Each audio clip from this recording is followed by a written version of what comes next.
আপামর ইসলামপুরবাসী, তাদের সাধারণ মানুষ তাদের সহযোগিতা ও ভালোবাসার জন্য আদর্শ সংঘ আজকে এই জায়গায় পৌঁছাতে পেরেছে। দ্বিতীয়ত, পুলিশ প্রশাসন, ইসলামপুর মিউনিসিপ্যালিটি এবং ইসলামপুরের মিডিয়া পার্সনদের পৌঁছাতে পেরেছে।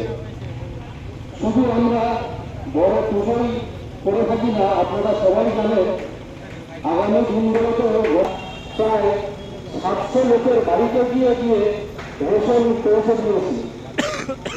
আমরা কোভিডের সময় 3,500 রোগীর মধ্যে ড্রেন পরিষ্কার থেকে শুরু করে ড্রেনের মধ্যে ব্লিচিং পাউডার দেওয়া সবকিছুই আমরা করে থাকি আদর্শ সংঘ।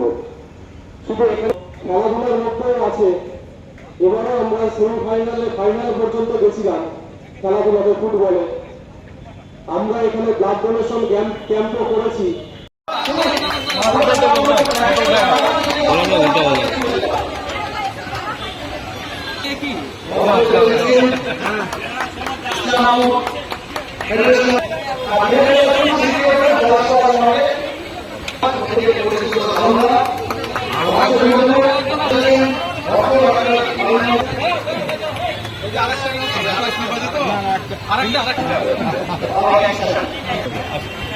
উঠে যাবো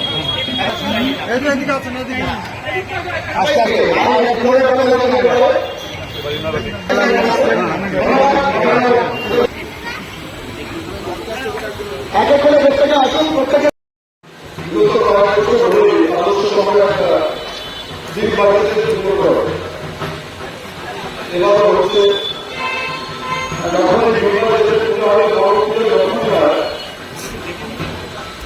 তখনই দর্শকের সমাগমটা অনেক বেশি হয়, অনেক বেশি দর্শক আছে। ইসলামপুর শহরের আশেপাশে চারিদিকে দর্শক আছে। তো ক্লাবের কর্মকর্তাদের যারা দর্শক আসুক, তারা কিন্তু ভালোভাবে পুজো দেখে আবার বেরোতে পারে। এখানে যে রাস্তাটা সামনে আছে, সেই রাস্তাটা একসময় পুকুরে যাওয়া, এই জিয়া বসে যাওয়া, অফিসের কাজে ব্যবহার হতো এই সামনের রাস্তাটা। কিন্তু আজকের দিনে এই রাস্তাটা এখানে অনেক বড় হয়ে গেছে, দোকান হয়ে গেছে। তো ব্যবসায়িক দিক থেকে রাস্তাটা খুব ভালো, অফিস টাকা কিন্তু আছে। পূজার সময় এই রাস্তার জন্য কোনোভাবেই কোথাও যেন জানা না হয়। কারণ বিগত দিনের ইতিহাস আছে যে আদর্শ সম্পর্কে আলোচনা করে আপনারা আসবেন না, ঢুকবে না, এই জিনিসটা যেন না হয়। এই জিনিসটা না হওয়াতে একটাই রাস্তা আছে, সে কোনো জ্ঞান যেন না হয়। আপনাদের ভলেন্টিয়ার সাফিসিয়েন্ট ভলেন্টিয়ার লাগবে, দর্শক আসবে এই জিনিসটা কেন এগুলো দুই বাজেট পুজো আছে, বড় পুজো এখনই চারিদিকে চারিদিকে এখনো হয়ে গেছে। এই জ্ঞানটাকে কন্ট্রোল করাটা খুব জরুরি। আর বড়টা যতটা সহজ, করাটা ততটাই কষ্টকর। এত মানুষের সমাগম হয়, ক্লাব কর্তারা কি করবো এরকম একটা পরিস্থিতিতে চলে আসে। তো সেটা আগে থেকে একটু পরিকল্পনা করে এদিকে আমাদের এদিকে আছে বা এদিকে এদিকে আছে, এদিকে এদিকে আছে, এটাকে আরো কিভাবে কমফোর্টেবল মানুষ যেন পুজো দর্শন করে বেরোতে পারে। আপনারা যারা এখানে বসে আছেন, আপনারা নিশ্চয়ই পুজো দেখতে আসবেন। আপনারা চাচ্ছেন যে কত তাড়াতাড়ি আমাদেরকে যে কাজের জন্য ডাকা হয়েছে সেই কাজটা দেওয়া শুরু করুক।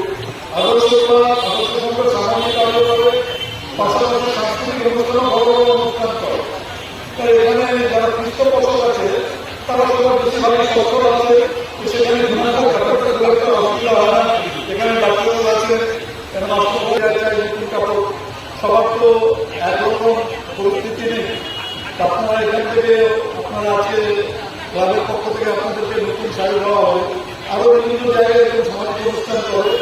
আদর্শ প্রত্যেকটি ক্লাব কর্মকর্তাকে আমি অনেক অভিনন্দন জানাচ্ছি ইসলামপুর পৌরসভার পক্ষ থেকে। ধন্যবাদ। আমাদের বস্ত্র বিতরণের প্রোগ্রাম ছিল। কতজনকে দেওয়া হয়েছে বস্ত্র? আমরা 300 জনের মতো আয়োজন করেছি। পূজার একটু থিমটা বলবেন। পূজার থিম এবছরের আমাদের প্যান্ডেল হলো রাম মন্দির, অযোধ্যার রাম মন্দির। আর লাইটিং তো ওগুলো আলাদাভাবে আছেই, সব রকমই থাকবে। আর বাংলাদেশের কালচারাল সিস্টেম অনুযায়ী আমরা মায়ের প্রতিমা তৈরি করছি। এবার কয়তম বছর হলো? 60তম বর্ষ। কি নাম আপনার? শ্রীকৃষ্ণ দাস, আপনি পূজার কমিটির? পূজা কমিটি প্রেসিডেন্ট।